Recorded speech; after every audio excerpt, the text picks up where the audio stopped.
Amém. Boa noite, gente. Ok. Então, eu amo trabalho com crianças porque eu acredito que você fazer exatamente aquilo que Deus projetou. Nosso Deus é um Deus de gerações. Era o Deus do pai, Deus de Abraão, de Isaac e de Jacó. É um Deus que permeou a realidade de gerações e permeia até o dia de hoje. E quando a gente não tem esse zelo, e a gente acaba chamando de ministério infantil, né? É como se fosse um braço para dar um suporte para essa faixa etária tão especial, a gente está deixando de investir naqueles que Deus, o próprio Senhor Jesus, deu uma importância tremenda. Então, nós temos o privilégio de, como igreja, investir na vida daqueles que amanhã vão ser os mestres, os apóstolos, os evangelistas, os profetas e os pastores no futuro. Nós devemos estimular isso, é um privilégio nós termos a possibilidade de sermos semeadores nesses futuros homens e mulheres de Deus. Então, eu fiquei muito feliz quando eu e a André começamos a conversar a respeito disso e vi o coração dela entendendo, compreendendo que é muito mais do que ter salinha para criança. É você ter um tempo para semear na vida daqueles que amanhã podem ser nossos líderes. Eles podem começar a sonhar com essa realidade, saber que eles fazem parte desse reino e que não é algo que um dia vai acontecer comigo. Não, eu posso ser preparado desde criança. Lá em Provérbios 31, tem uma passagem que eu amo muito. Antes de falar da parte da mulher, fala assim, conselhos da mãe do rei Lemuel. Lemuel era um apelido que Betseba tinha dado para Salomão, seu filho. E ela aconselha o filho dela como ele deve proceder. Ela já sabia que ele seria rei e ela preparava ele para o dia que ele fosse rei.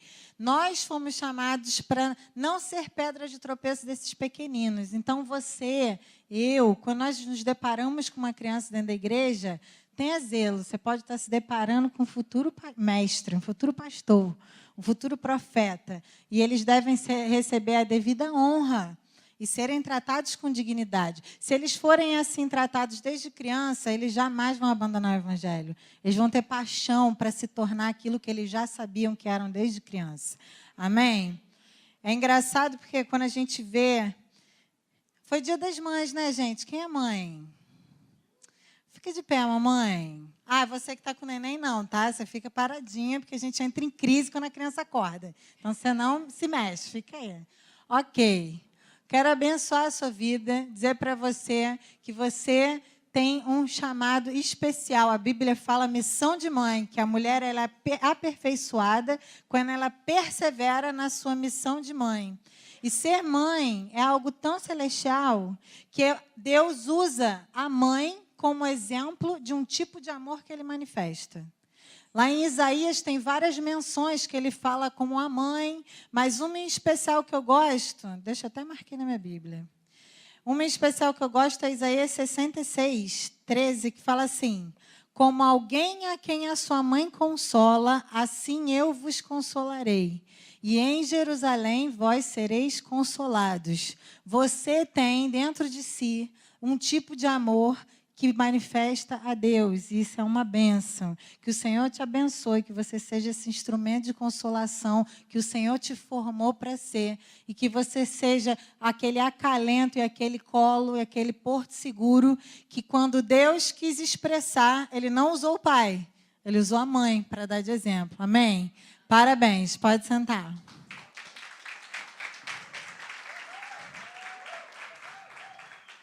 Mãe é o máximo, né, gente? Estou puxando minha sardinha. Tem 3 meninos, Natan tem 11 anos, Peter tem 9 anos e Ian tem 6 anos de idade. São presentes que Deus me deu. A Bíblia fala que é Deus que abre e fecha a madre. Então, Deus abriu a minha madre 3 vezes e me deu de presente 3 preciosidades. E é interessante que eu estava falando aqui a questão de ser geracional, e quando a gente estimula a chamar a existência quem a pessoa é no espírito desde a infância, ela assimila aquela realidade. Assim como palavras negativas destroem a identidade de um indivíduo, uma criança que cresce ouvindo falando, você não presta, você não faz nada certo mesmo, quando ela cresce, ela tem a vida dela é pautada desse lugar. Tudo que ela reage, age, como ela se move diante das circunstâncias, ela já parte desse lugar, dessa expectativa de que ela não vai prestar e de que o que ela faz nunca dá certo. Se você fizer o contrário, as palavras, a Bíblia fala que ela tem o poder de trazer vida ou morte. Você pode trazer a vida e a existência quem uma pessoa é no espírito. E é interessante porque se você tem esse tipo de semeadura, você colhe os frutos do Senhor. E esses dias eu tive uma experiência muito interessante lá em casa. Meus filhos tiveram que fazer um projeto a respeito para a escola. Era um vídeo que eles tinham que falar. 3 projetos que eles tinham para o futuro. Eles estudam numa escola cristã. Então, 3 projetos que eles tinham para o futuro e o que eles iam fazer para conseguir alcançar esse projeto. E aí o projeto do meu filho era, eu quero ser goleiro, quero ser pastor e quero ser youtuber. É uma coisa muito moderna isso, né? Ok, moderna para a mãe dele principalmente, porque eu não suporto computador. E o que você vai fazer para isso? E aí ele falou, para ser goleiro, eu estou treinando, ele está fazendo uma escola de goleiro, não sei se vocês já ouviram falar, chama Muralha, é um projeto do Barcelona, que eles preparam crianças que têm talento para ser goleiro. Ele está fazendo na escola. Para ser pastor, eu vou fazer tudo que o meu pai fala, porque o meu pai é o melhor pastor que eu conheço. Eu ouvindo aquilo, né, gente? Eu, yes! Está funcionando, tem referência. Ótimo. E eu vou ouvir tudo que ele fala, porque eu preciso aprender a falar como ele. E para ser youtuber, eu vou começar a gravar meus vídeos e convidar os youtubers famosos para aparecerem nos meus vídeos, porque aí as pessoas vão querer me ver.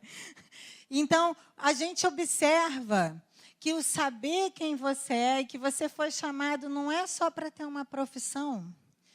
Tem uma passagem lá em Salmos 1, eu gosto muito de Salmos 1, sou apaixonada. Abre lá no Salmo 1.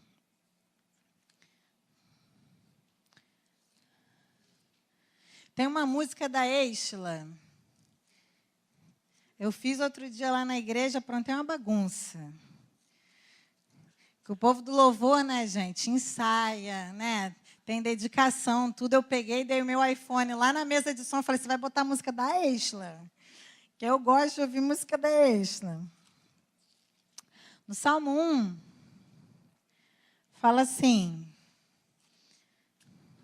bem-aventurado ou feliz o homem que não anda no conselho dos ímpios, que não se detém no caminho dos pecadores e nem se assenta na roda dos escarnecedores. Antes, o seu prazer está na lei do Senhor, e na sua lei medita de dia e de noite.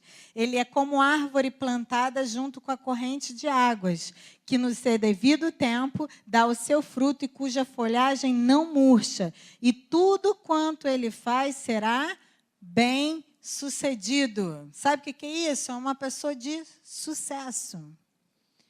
Nós temos a tendência de querer buscar o sucesso, não segundo o padrão eterno, mas segundo o padrão do mundo. Então, você tem sucesso se você tem um cargo de renome. Você tem sucesso se você tem um carro importado. Você tem sucesso se você tem bom êxito dentro da empresa que você trabalha. Isso é sucesso também. Mas se esse for o sucesso que você busca, você vai viver uma constante insatisfação, porque sempre vai haver alguém melhor que você, numa posição maior que você, e num lugar melhor do que o que você está. Então, aquele lugar de vazio, de insatisfação vai permanecer. Agora, quando você tem o foco certo, o meu sucesso é eu ser como uma árvore plantada, que tem a fonte junto dela. A fonte é Deus. E mesmo, seja qual for o tempo, nunca as suas folhas murcham. O ciclo natural da vida é o quê? floresce, murcha, cai, floresce de novo. Não. Aquele que é bem-sucedido segundo Deus nunca murcha, os frutos permanecem. E isso é glória para Deus. Então, uma das coisas que eu mais tenho meditado ultimamente é a respeito dessa questão da gente procurar ter sucesso. Não é errado você buscar querer ter sucesso. Talvez o foco do que é sucesso para você é que precisa ser alinhado. Vai lá para 1 Tessalonicenses 5. 1 Tessalonicenses fala assim, 5, 23. O mesmo Deus da paz vos santifique em tudo. Vosso espírito, alma e corpo sejam conservados íntegros e irrepreensíveis na vinda do nosso Senhor Jesus Cristo. Existem 3 versículos que eu não deixo de meditar nunca. Se eu conversar com você meia hora e eu for mencionar a Bíblia, com certeza, ou vou mencionar os 3, ou vou mencionar pelo menos um deles. Um deles é esse. Eu vou ler os 3 aqui para você hoje. Um deles é esse. Deus anseia que nós sejamos achados irrepreensíveis no espírito, na alma e no corpo no dia do Senhor Jesus. Espírito vai ser vivificado, e ele é vivificado pela presença de Deus. A alma vai ser transformada. A sua carne precisa ser mortificada constantemente. E diante dessa morte, você vai resistindo aquilo que é carnal e vai trazendo à vida aquilo que é da sua natureza santa. E o corpo também precisa ser achado irrepreensível. Como assim, pastor? O que é um corpo repreensível? É você ter saúde, é você cuidar do seu corpo de maneira digna do Senhor. Está falando a maior gordinha, está tirando um onda agora. Então, vou contar para vocês um puxão de orelha que eu levei de Jesus ano passado. Lendo esse versículo pela 100ª vez, e eu comecei a orar e falar, Senhor, eu quero muito ser encontrado nesse lugar. E eu sei que só o Teu Espírito Santo pode me levar para esse lugar. Eu quero ter o meu espírito vivificado. Eu quero permanecer nessa caminhada de mortificar minha carne. E eu quero ser achado irrepreensível no espírito, na alma e no corpo. E, diante de um momento de oração, Deus falou muito claro comigo, mas você tem colocado ordens, como se eu priorizasse o que é mais importante dessas escalas. Espírito é mais importante que a alma, que é mais importante que o corpo. E eu não coloquei isso. Eu coloquei que tem que ser irrepreensível espírito, alma e corpo, os 3. Porque se o corpo é o templo do Espírito Santo, ele vai me glorificar também. Se a alma precisa ser achada irrepreensível, você precisa aprender a dominar a sua carne. E o espírito vai manifestar e vai ministrar aquilo que é realidade. E foi muito intenso para mim, porque já tinha uns 6 meses que Deus vinha me chamando a atenção a respeito do meu corpo, de eu não cuidar dele. De eu não dar a devida atenção para ele. Passei por uma situação que eu comecei a me sentir meio estranha e decidi tirar a pressão. A vida inteira eu sempre tive pressão baixa, nunca imaginei que seria algum problema. Quando eu tirei minha pressão, a minha pressão estava 17 por não sei quanto. Para uma pessoa que sempre teve uma pressão 10, pressão 11, na gravidez, que a pressão já fica mais alta, era no máximo 12, eu fiquei assustadíssima. E indo ao médico, o médico falou, olha, se você não começar a cuidar da sua saúde, você vai desenvolver a hipertensão, porque você já tem o genético, que meu pai é hipertenso. Então, não é que você seja hipertensa, mas se você não cuidar de você, você vai entrar por esse quadro, e aí é um quadro irreversível. Foi o suficiente, eu fui para o Senhor e falei, Senhor, eu quero te pedir perdão, porque eu quantifiquei e qualifiquei, como se houvesse medidas. E o Senhor, assim como o Senhor é trino e perfeito na sua trindade, nós também temos essa constituição e deveríamos zelar por essa constituição total. Então, eu fiz um projeto com Deus. Eu falei, Senhor, eu vou primeiro eu tenho que renovar o meu entendimento. É o outro versículo que eu amo, Romanos 12. Fala, não vos conformeis com o mal desse século, mas transformai-vos pela renovação do vosso entendimento, para que podeis experimentar qual é a boa, perfeita e agradável vontade de Deus. É vontade de Deus que eu seja achada irrepreensível nessas áreas. Mas se primeiro, se eu não me conformar, depois eu preciso transformar o meu entendimento, para aí sim eu experimentar a vontade de Deus. E Deus tem feito uma transformação. Primeiro eu fiz um projeto, eu falei assim, eu não vou fazer um propósito com o Senhor que eu não consigo cumprir. Ou que seja uma coisa infantil, apaixonada, aquela coisa de momento, que você fala, nunca mais. Criança que é assim, né? Você dá uma bronca nele, aí você fala, olha, não quero mais você fazendo isso. Você fala, mãe, nunca mais eu vou pisar na grama e pisar dentro de casa de novo. Mentira, gente. Eu falo para você, não fala nunca mais, porque você sabe que isso vai acontecer. Então tá, mãe, eu prometo que eu vou prestar atenção quando eu lembrar. Melhorou. Falei, Senhor, eu quero fazer um propósito que seja viável. Eu fiz um propósito com Deus até o final desse ano. E eu tenho conseguido cumprir. Ontem eu celebrei. Consegui fechar o mês de maio. Perder 1 quilo por mês. Até o final do ano vão ser 12 quilos. Outro propósito que eu fiz com o Senhor, eu preciso renovar meu entendimento, gente. Eu tenho cabeça de gordinha. Eu gosto de tudo que leva muita manteiga, muito açúcar. Adoro tempero, sal, assim, tudo que não pode, entendeu? Mamãe Aline adora. Então, eu preciso renovar meu entendimento. Eu comecei a fazer cursos de culinária mais saudável. E, diante do curso, eu saí apavorada, o primeiro curso que eu fiz, que eu falei, gente, eu nunca ia pensar em fazer essas comidas na minha existência. Eu já ia pensar logo em botar um bacon nesse negócio, vai ficar perfeito. Não é?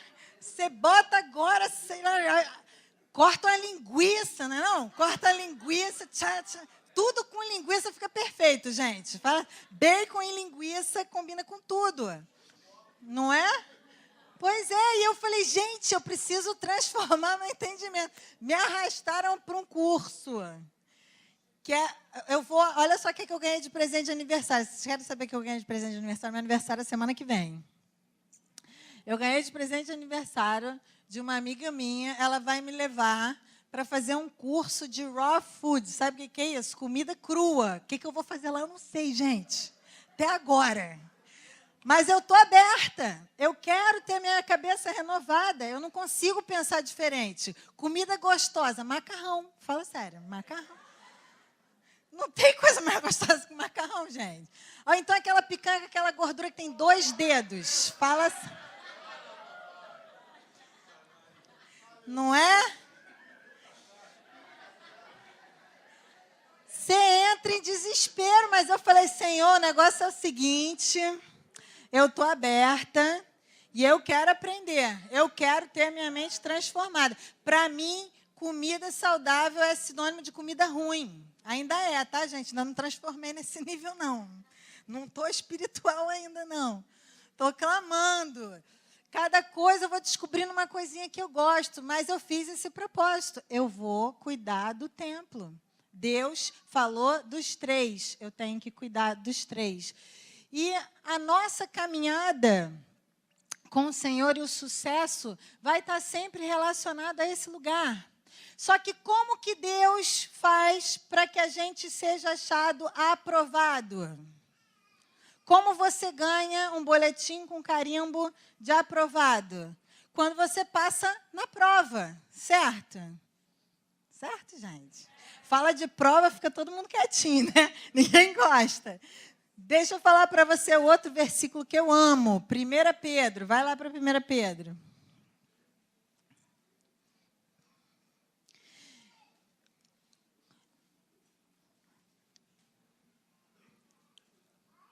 Esse versículo aqui, eu acredito que é o versículo que inspirou o irmão Lázaro no louvor que é fundo musical da minha faxina.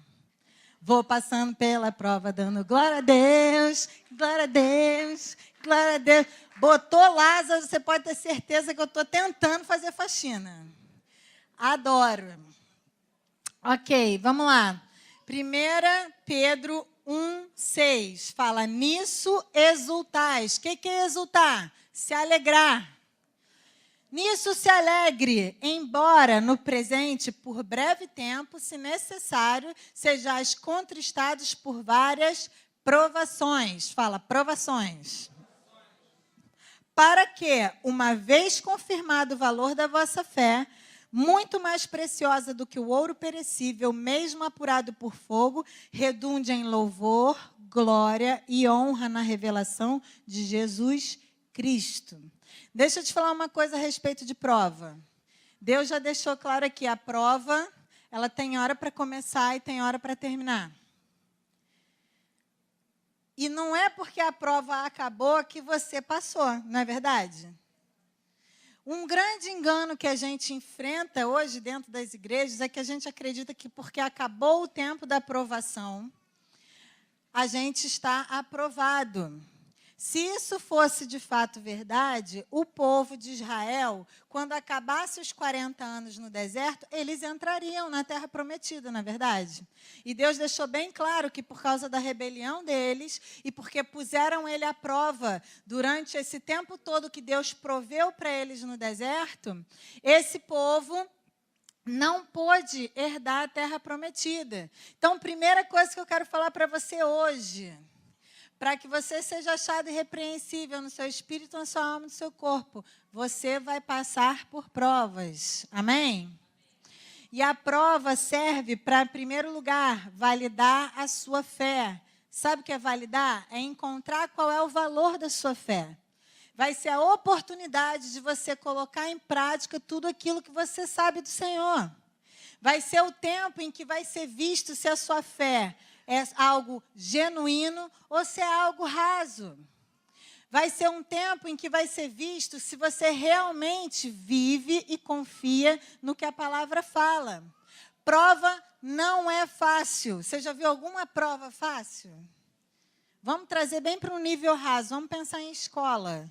Qual é o propósito da prova na escola? O professor quer testar quanto de conhecimento o aluno tem. Ele quer saber se o aluno foi capaz de reter aquilo que ele comunicou como sendo importante. As provações na nossa vida, elas vão ter esse propósito. Deus está nos dando a oportunidade de enxergar se nós temos retido aquilo que Ele tem nos ensinado. O quanto que nós temos registrado dessa realidade. E quando a gente fala de prova, ninguém gosta de prova, né? Ninguém gosta de prova, gente. Eu tinha pânico de prova. Eu terminava a prova, entregava a prova para o professor, eu saía da sala, eu lembrava de tudo, mas na hora da prova me dava branco. Eu tinha pavor. Eu tinha alguns professores que eu estudei muitos anos no mesmo colégio, que por eles conhecerem isso, eles eram graciosos o suficiente para pegarem a minha prova e me perguntarem depois a prova, e eu respondia e acertava muita coisa. Mas o estar diante da prova me levava num estado emocional tão intenso de ser avaliada e poder ser frustrada diante daquilo, de ser provada, que eu literalmente pirava o cabeção, ficava desesperada, me dava branco. Isso é tão intenso que isso pode vir para a sua vida espiritual. Você está diante da prova e aí você cola as placas. Ao invés de você utilizar a prova para que ela tenha o seu efeito, porque aqui está dizendo qual é o propósito dela, validar a sua fé e redundar em louvor, honra e glória na revelação de Cristo. A aprovação não é para você passar vergonha. A aprovação não é para você se sentir diminuído. A aprovação não é para você acreditar que você é menos do que você achava que você era. Não. A aprovação é a oportunidade para que você seja edificado na sua fé, você tenha revelação e manifeste louvor, honra e glória a Cristo Jesus. Nós não deveríamos ter medo da prova. Tanto não deveríamos que aqui o versículo começa assim: nisso exultais. Fica contente com isso. É uma grande oportunidade. Mas, pastores, se eu falhar, eu vou falar para você o seguinte, o que eu falo para os nossos alunos de seminário. Crise é a melhor oportunidade para a gente crescer. Tem gente que corre de crise. Se a crise apareceu, é uma grande oportunidade para você se encher de Deus, para você conhecê-lo numa medida que você não conhecia, para você buscá-lo numa medida que você não buscou até hoje, porque você não vai ter um resultado diferente se você não fizer algo diferente. Então, as crises são oportunidades para você parar, olhar para o autor da sua fé e falar: Pai, me ensina a respeito dessas coisas. Pai, a tua palavra fala que o Senhor dá a sua sabedoria a quem pede, liberalmente. Pai, o Senhor fala que o seu entendimento, a inteligência, o conhecimento, tudo vem do Senhor. Eu preciso do Senhor nesse momento. Eu não sei o que fazer. A palavra fala que se você pedir, vai ser dado. Pedir e dar-se-vos-á. Buscar e achareis. Se você pedir, o Senhor vai te dar. Se você buscar, você vai encontrar a resposta para aquilo que você precisa. Então, eu quero dizer para você o seguinte: em primeiro lugar, a prova não é contra você. A prova é a favor de você, para que você seja achado aprovado. E diante dessa aprovação, você possa ser habilitado a receber a glória de Deus portada dentro de você de maneira digna. Prova é bênção. Vamos desfazer esse entendimento humano. A prova e a crise vai ser o momento em que você vai parar e vai se encher de Deus como você nunca fez antes. Esse é um outro versículo que eu gosto, mas o versículo que eu mais gosto de todos, eu falei aqui, que é lá de Romanos 12, que fala: não vos conformeis com o mal desse século. Você está diante da prova? Você encontrou a fonte da sua dificuldade? O caminho para você passar na prova está aqui. Não se conforma com aquilo. Não aceita que você é limitado. A Bíblia fala que a multiforme graça do Senhor está liberada sobre nós. Tudo que nós precisamos para passar por toda e qualquer circunstância reside na presença do Espírito Santo de Deus. Então, seja cheio, não se conforme, não tome forma do problema. Não aceite que você daqui não passa. Não existe limite para aqueles que vivem dependendo do Espírito Santo. Primeiro ponto. Segundo ponto, não vos conformeis. Segundo ponto, transformai-vos pela renovação do seu entendimento. A gente vai voltar para o que eu falei aqui mais cedo. Quem estava aqui na primeira palavra vai lembrar. Você só vai se transformar se você for exposto àquilo que é diferente. Eu não sabia que era possível existir comida saudável gostosa. Porque eu comecei a entrar dentro desse universo, eu comecei a descobrir algumas coisas que até tiveram um paladar bastante agradável para mim. Sabe, você precisa se encher do que Deus fala para você conseguir manifestar dele diferente. Então, eu estou na prova, pastora, estou na luta no meu casamento. Vai ler tudo que a Bíblia fala a respeito de casamento. Vai ler tudo que a Bíblia fala a respeito do papel da mulher. Vai ler tudo que a Bíblia fala a respeito do papel do marido. Vai ler tudo que Deus diz a seu respeito. Vai enchendo a sua mente. A palavra fala lá que o bem-sucedido é aquele que medita na lei de Deus de dia e de noite. Vai se encher dessa realidade. Eu tenho uma caixinha lá em casa que eu sempre mostro para os alunos, principalmente, e os discípulos mais próximos, que eu guardei de memória. É uma caixinha que eu fiz, sabe aqueles arquivos com A, B, C, sabe, de cartãozinho? Quando eu me converti, eu decidi que todos os assuntos que eram importantes para mim, que eu não tinha ideia de como Deus pensava, eu ia começar a anotar ali. Então, era importante para mim saber como Deus via a família, porque a minha visão de família eu sabia que era distorcida. Eu cresci com meu pai sendo extremamente adúltero, a minha mãe. E a minha mãe, por amor ao meu pai, eu cresci minha mãe falando assim: minha filha, eu prefiro morrer do que me separar do seu pai. E eu era uma das pessoas que mais incentivava ela a largá-lo, porque eu achava humilhante, degradante a posição que ela se submetia. Ela sabia que ele era infiel, ela sabia das coisas que ele fazia, mas ela, porque dizia que gostava dele, não abria a mão dele, ela falava que não ia deixá-lo.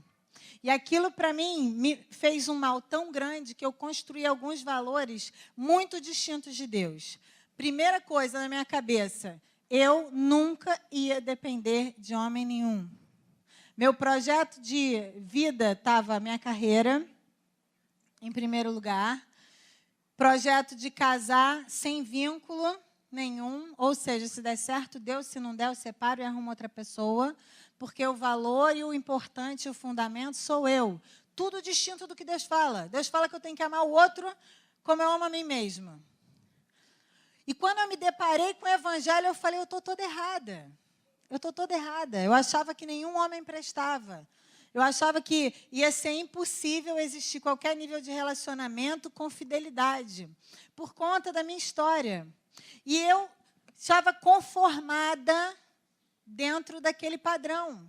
O padrão, para mim, era aquele. Quando eu me deparei com o evangelho, com o amor de Deus, eu falei, Deus, você pensa da família diferente, mas eu quero saber como o Senhor pensa. Eu não sabia nem como orar pela minha família, porque os meus conceitos eram muito intensos. Meus valores eram muito fortes, extremamente independentes. E eu fiz um fichariozinho, então eu lia lá, estava fazendo minha leitura comum, e eu via lá alguma coisa que tinha relação com aliança. Eu ia lá na letra A, puxava a fichinha, escrevia aliança. E escrevia o versículo e escrevia o que Deus tinha falado comigo. Eu via lá e falava que Deus falava do marido. Eu ia lá na letra M, escrevia marido. E botava lá o versículo e botava o que Deus tinha falado comigo. Esposa, filho, filha. Para os meus pais era uma filha excepcional. Tudo mentira e fingimento. Não era. Eu era mentirosa. Eu fazia pose para eles e tirava a onda de ser uma filha muito boa. Tive que renovar meu entendimento. Cada coisa que eu ia lendo a respeito de filho, sabe o que eu fazia? Eu escrevia uma carta para o meu pai e para minha mãe, dizendo o que eu tinha feito e o quanto que eu precisava do perdão deles para eu ser renovada naquela área. Eu escrevia cartas para minha mãe de 9 páginas, 12 páginas. Nossa, pastor, isso era ruim mesmo. Eu era horrível. Eu era muito ruim. Eu fiz a minha mãe comprar um fax. Tem um monte de gente novinha aqui que não deve saber o que é fax, né? Eu fiz a minha mãe comprar um fax, eu morava fora, e então eu mandava os fax para ela. Minha mãe tem guardado os rolinhos até hoje. Sumiram, né? Porque vai apagando, mas ela tem guardado os rolinhos. E eu contava e falava, mãe, hoje eu estava meditando aqui a respeito de ser verdadeiro e transparente. E como Deus pensa a respeito disso, eu quero dizer para você, eu não sou transparente com você. Você não sabe quem eu sou. Quando eu dizia para você que eu estava indo para dormir na casa da minha amiga, mentira. Eu estava indo passar a noite com meu namorado num motel. E papapá, a minha mãe me ligava chorando, falando, minha filha não precisa me contar essas coisas. Pelo amor de Deus. Eu falava, não, eu preciso, mãe, porque você tem que me tratar na medida que eu mereço ser tratada. E eu quero aprender a ser como Deus quer que eu seja.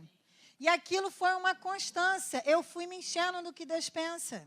Eu não abri a mão de ter a minha mente permeada pelo que Deus vê das coisas e não a minha ótica. Porque eu entendi, se a palavra de Deus é verdadeira e o que Deus fala é verdade, acabou. Para eu experimentar a vontade de Deus, que é boa, perfeita e agradável, eu não posso me conformar com o mal desse século. Não interessa que todo mundo faz, eu não vou fazer. Eu não vou tomar forma do mundo, nem as coisas que o mundo está fazendo. E eu vou renovar o meu entendimento, eu quero começar a pensar como Deus pensa, eu não quero pensar como eu penso.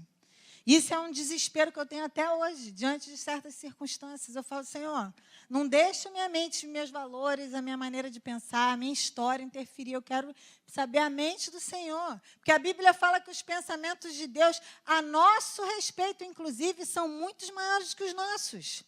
E, às vezes, a gente está se limitando a viver com um pouquinho porque a gente é incapaz de enxergar ou se doar para que venha a mente de Deus. Então, não se conforma, se transforma pela renovação do entendimento e a boa, perfeita e agradável vontade de Deus vai vir.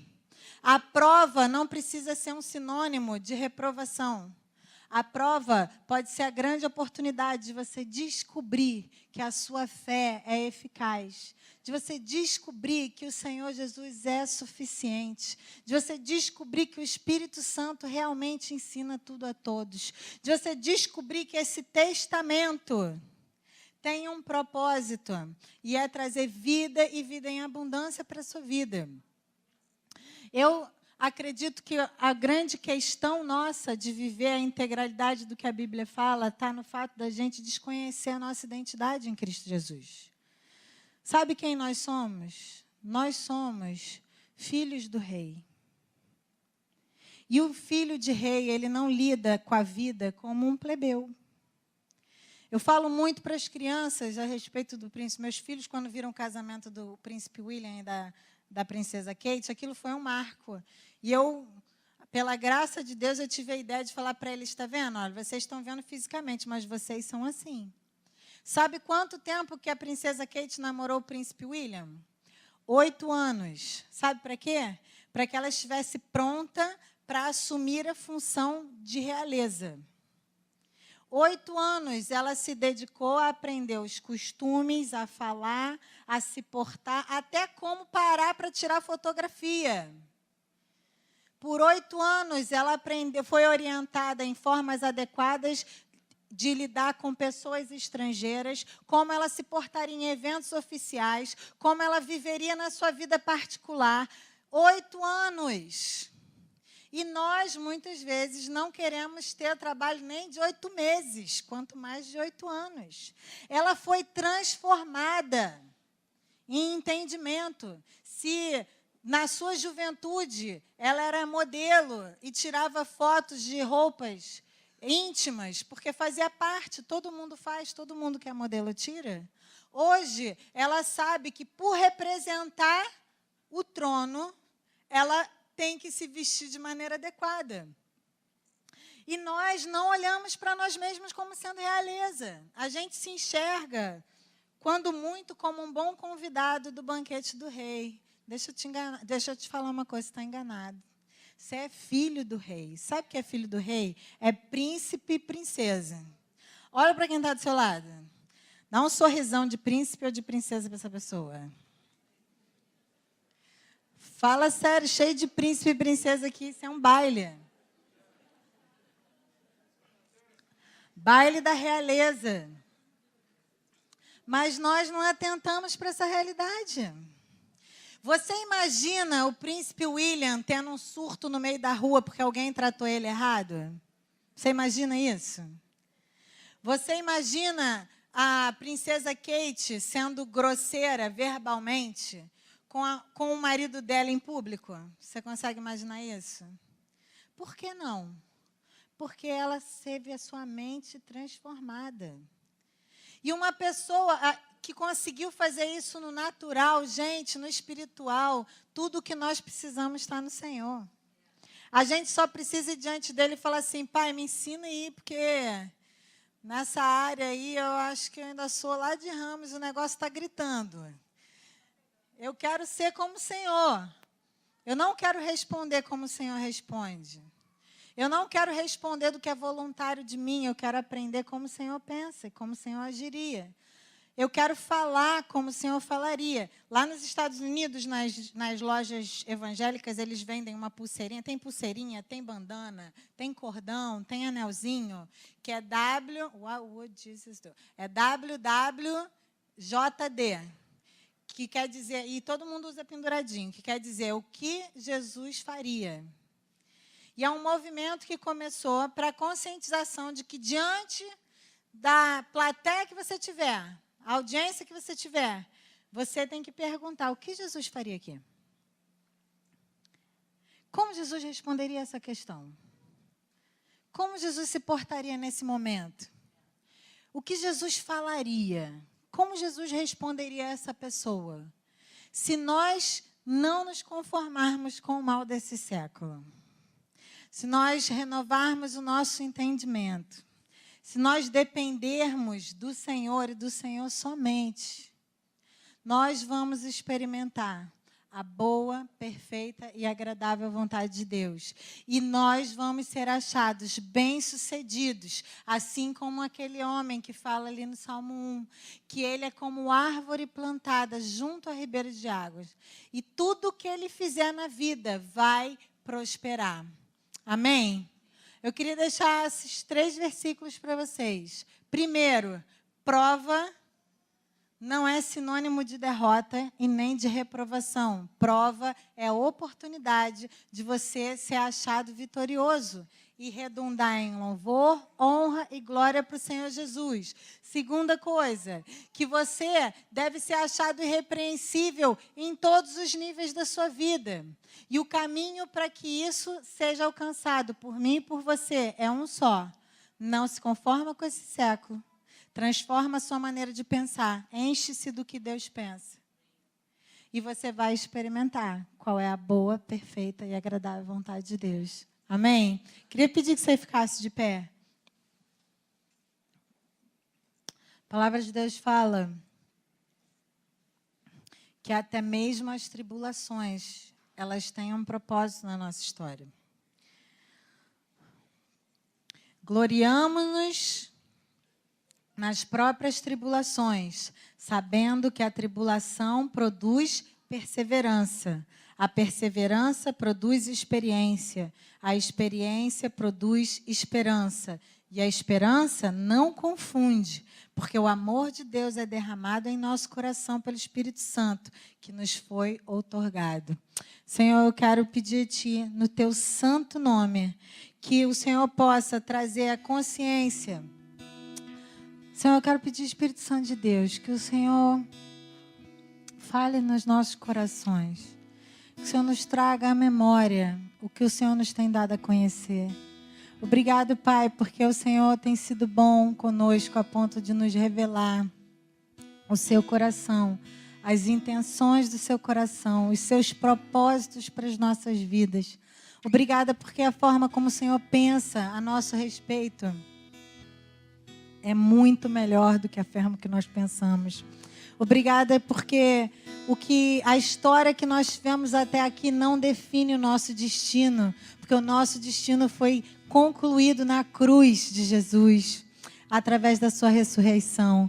Obrigado porque nós fomos destinados, através da tua obra redentora da cruz, Jesus, a ter sucesso e sermos bem-sucedidos segundo o padrão do teu coração. Obrigada porque se nós buscarmos ao Senhor em primeiro lugar, e o teu reino, e a tua justiça, tudo mais nos será acrescentado. Obrigada porque a tua palavra é suficiente para alimentar a nossa fé. Obrigada, Senhor, porque até as crises nos servem para que nós possamos crescer, nos aproximar mais, amadurecermos e nos tornarmos filhos maduros, assim como o Senhor anseia que sejamos.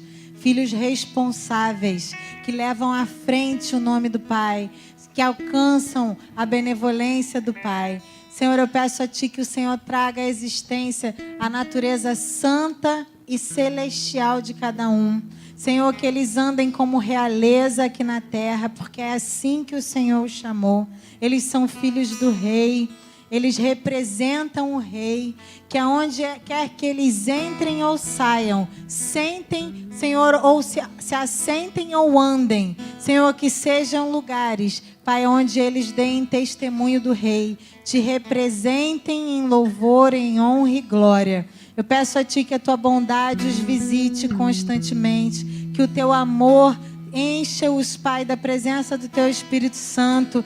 Senhor, que a Tua bondade os conduza ao arrependimento e que eles não se conformem com o mal desse século, que eles não se conformem com as vozes que a própria vida disse de quem eles eram e aonde que eles iriam. Senhor, que eles se agarrem à forma, à medida, à profundidade, à largura do seu amor e do seu amor tão somente. Senhor, que eles não abortem o projeto de perseverar em Cristo Jesus, que eles avancem no alvo da soberana vocação em Ti. Senhor, que eles não não olhem para trás, não se embaraçem porque para trás fica, Senhor, mas persigam a tua vontade até o fim. Senhor, eu declaro sobre essa casa que venha o teu reino e que seja feita a sua vontade, assim na terra como é no céu. Senhor, que eles vivam como rei, que eles falem da tua justiça como o Senhor é justo,